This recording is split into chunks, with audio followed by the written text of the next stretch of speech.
Well, hello and welcome to Mystic Brew. And today's topic is going to be disclosure.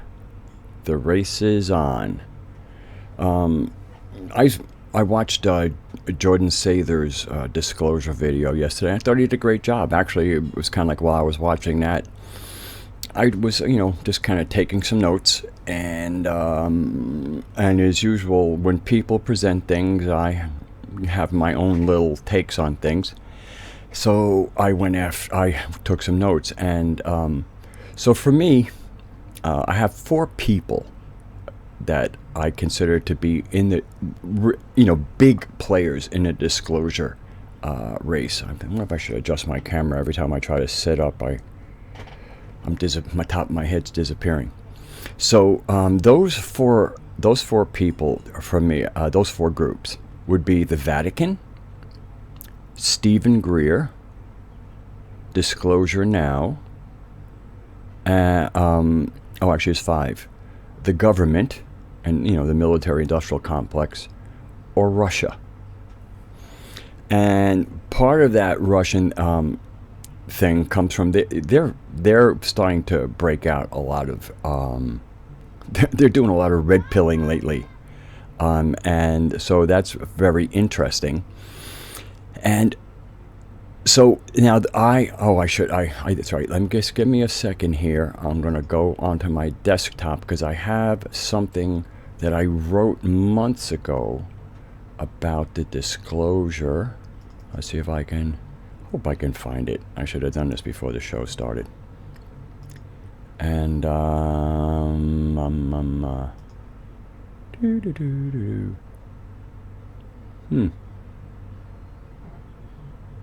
Oh well. Oh yeah, maybe it's in my Mystic Brew folder. Alright, there we go. Alright, so before I kind of parse these things out, let me read this that I wrote. I put this on the One Truth forum, I think it was back in September of 2016. So let me begin by stating that I hold that UFOs and various off-world races exist. I think they are part and parcel of our history and our present, perhaps even the architects of it. With that said, I present the following. Something to think about. Disclosure, the UFO type. Many pine, even clamor for an official disclosure. And that would mean either the gooberment, that's what I call government because it's filled with goobers. That would mean either the gooberment and MSM presented to the public. Okay, two institutions known for lying as a profession. Is the cognitive dissonance so deep that people do not see the irony of this desire? I would offer the counsel of watch what we wish for. I do believe disclosure is coming, and sooner rather than later. Presidents, former and current, speak of the subject in some form on late-night talk shows hosted by the comedians. The Pope and bishops have spoken of baptizing them. Even the UN has made some noise about it. The Pope hints at a one-world religion, and the UN speaks of a one-world government. Both need a new Messiah to bring this about. Religions all start with a revelation. In the desert, in a cave, finding golden tablets or some other similar motif. Christianity has Paul having a revelation on the road to Damascus. Paul started Christianity, and his epistles make up the bulk of the New Testament. So a new world religion and government need a new revelation for all to see. Enter Mr. Spaceman, the social engineering trick extraordinaire. Maybe this will not be on the White House lawn, but instead in Jerusalem, or maybe even Mecca. Convenient place for the new king of the earth to officiate and rule from. Would make a lot of people happy and fulfill the social engineering called book prophecy. Projections by an elite hidden hand thinking ahead in centuries and even further. Disclosure. Yeah, that's the ticket. So, that's the little piece I wrote back in September of 2016. So now I'm going to kind of parse these things out. So as far as like, let's think to me who would really benefit from it. So Stephen Greer, he's doing a lot of hard work, and he's probably one of the more legitimate people doing the kind of work that's would get the government to disclose. People take him to issue very often because he's saying all the ETs are benevolent, and what we consider not benevolent ET. I mean, I just won't get into that, because it's a black and white. The people who are contesting it are thinking in black and white ways, and I don't know what to do with that kind of thinking. So Stephen Greer to me is a serious player, and it would seem to me he's trying to make it happen as soon as possible. And you could say he's trying to get the government to do it, but so he's one faction. Now to me, the government and the MIC are not ready yet. Just like they haven't been ready since whenever it was appropriate to disclose. And in Jordan's thing, he kind of, he talks about a lot of the obfuscation. So when we look at some of the science, the things that are putting out the science of all this, it seems like you can see they're doing some obfuscating, a word that Jordan used, and it was a good word. And just there, you can see, based on the language they're using, they're not ready yet. All right. So we have now discussed Stephen Greer as one faction, the government and the MIC as another one. We'll pick on Disclosure Now. So that would kind of be, from what I know, Corey Good, Roger Ramser, because I think Disclosure Now is what they call it. And obviously they're pushing for a disclosure, from what I can tell, in the relatively near future. But as other people point out, disclosing what? I mean, there is some trickiness into words when when you're not exact, and so everybody kind of thinks that disclosure means, UFO disclosure, 0 point technology, anti-gravitics, all the rest of that stuff, everything that people want.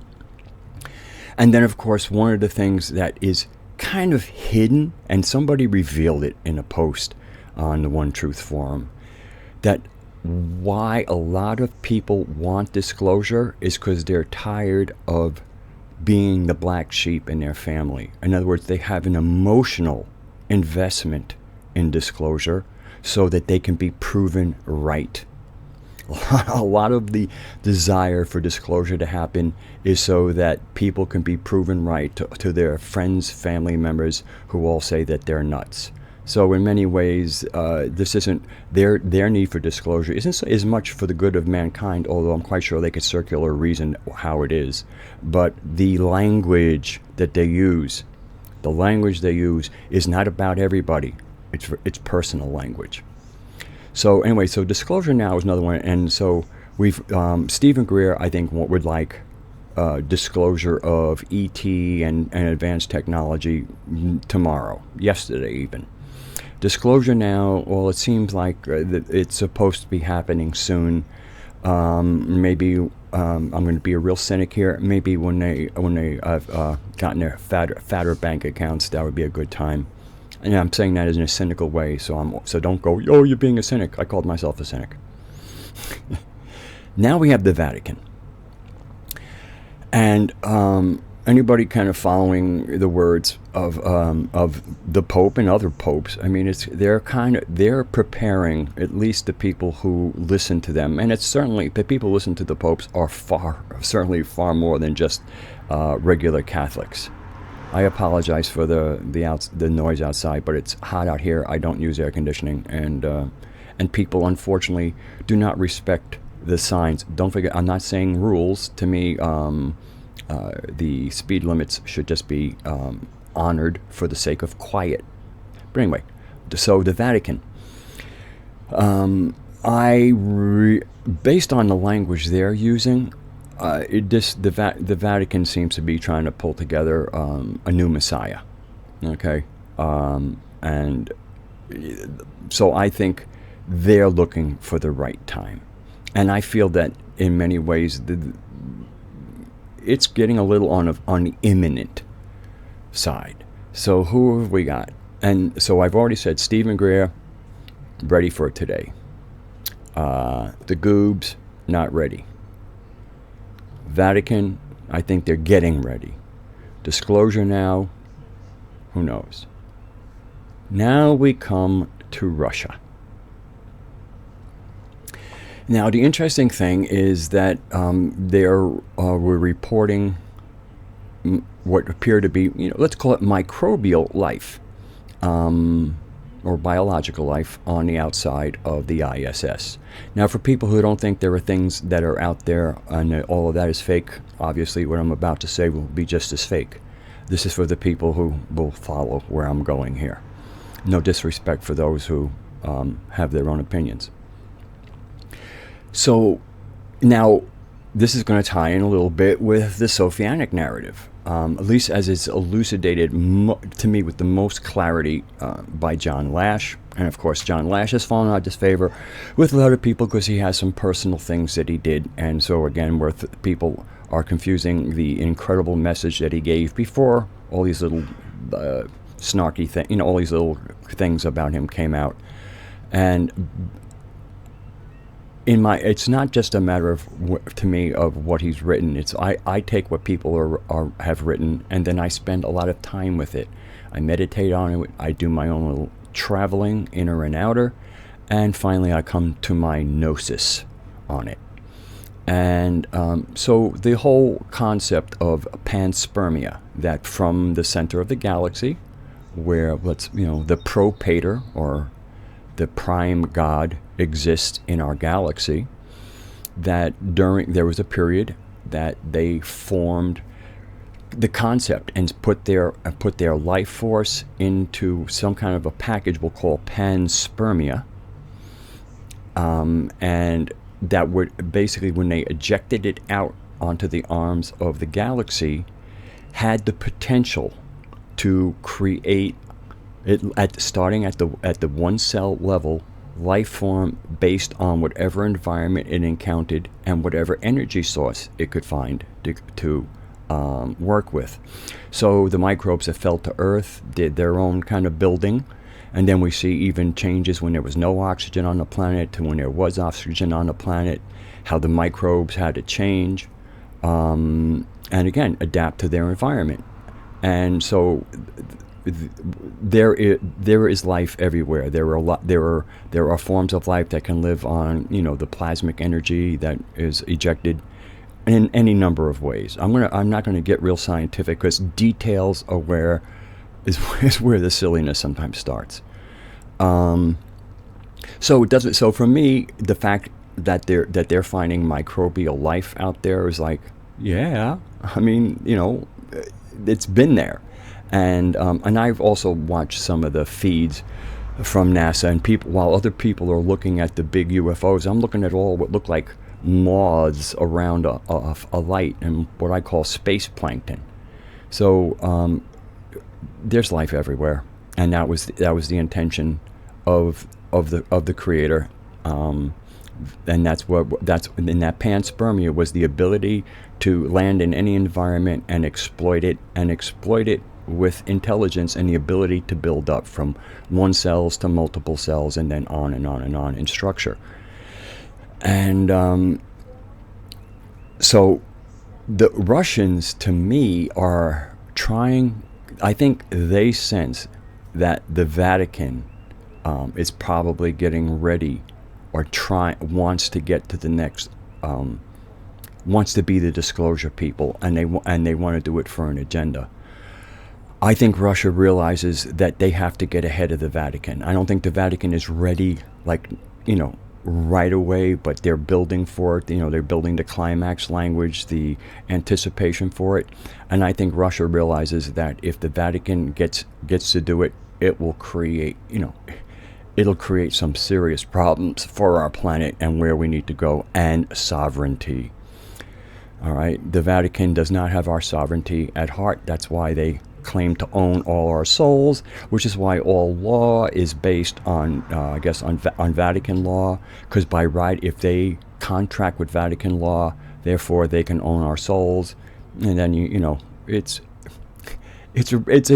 can see, basically scoundrels plotting with other scoundrels. So I think Russia represents the soul of the survivors, the soul of the survivors of what was once a great civilization and a benevolent stewardship by those who had great knowledge. It's there in the ringing cedars of Russia. I think his name is by Anastasia. We hear some of that. Tartaria, which was what Russia was called, and even most of Russia, except for the Muscovite region, was there until even when the United States formed. Tartaria was still around. So in many ways, the Vatican, which is the seed of the parasitic energy, the home of the parasitic energy, is actually in competition with Russia. And I'm talking about the soul of Russia. Now, the Eastern Orthodox Church really does revere the divine feminine. So even though it's an organized religion, it's dancing with some very wholesome elements. So I really feel that in many ways, if Russia realizes they better be the ones that get the word out, or it'll get messy. I really feel that there's a race on. And so I really feel the two main contenders in this are the Vatican and Russia.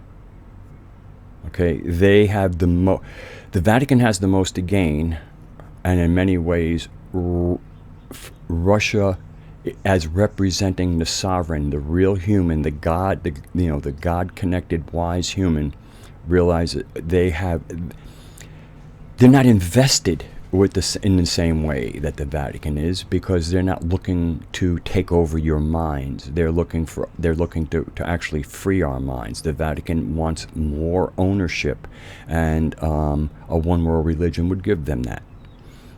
So those are kind of my thoughts on disclosure. I would like to thank all of my new subscribers. It seems like some of them subscribe and kind of stay a little bit hidden, so I can't necessarily call them out. I'm loving the people. The comments that are coming in are thoughtful and speak highly of the people commenting. I'm just so thrilled that we are doing this together.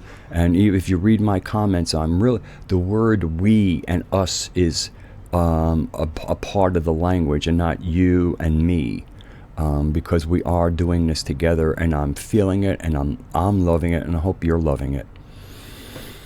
And just a final thought. I've already mentioned the fact that the pyramids in Giza, which I think represent the king and the queen, the Great Pyramid and the other one, and they have no capstones on them. That's because whatever got set up, whatever good genetics that line got at one and made capable and allowed to me for the good, the benevolent stewardship of this planet, turned parasitical, and whoever kind of conferred that right to them removed it from them, or especially in a symbolic fashion, for all the world to see. Everybody knows of the Great Pyramids. Everybody sees they don't have their capstones. To me, that is just blatantly the divine right of kings and queens revoked. They're the ones who bestowed it. Okay, it wasn't really the Anunnaki did it. So there's your divine, in this case with little d. It's been revoked, but we still see, let's say, like the dollar, like on a dollar. If you look at the eye, it's not sitting on the pyramid. There's like a little space there. You could call that wishing and hoping. But here's what I want us all to do. Here's what I'm going to do, and maybe I'll even draw something. When you look at the pyramid and you see that eye, replace it with a heart. Okay, we're like right now, everybody, we've been programmed. There's a program in there of that all-seeing eye that sits on top of the pyramid. Now, like I said, the real pyramid that it's based on doesn't have a capstone, so that's wishing and hoping. But let us in our minds replace that I with a heart. So at the top of the pyramid is the love of the Creator. And then if we're one with the Creator, it's the love of us, where we and the Creator are one in our love. And then, of course, that love will just filter down. And that's if you're still holding the pyramid. I'd like to think horizontally, but we have psychological work to do. There are programs to take out. And as long as the pyramid program is still sitting around in there, let's make sure that that all-seeing eye is an all-loving heart. Okay, thank you all. Stay sane, or at least half sane. Sometimes that half sane is actually the best place to be. Please accept my love, and God bless you all. Creator bless you all. And until next time, I'll see you then.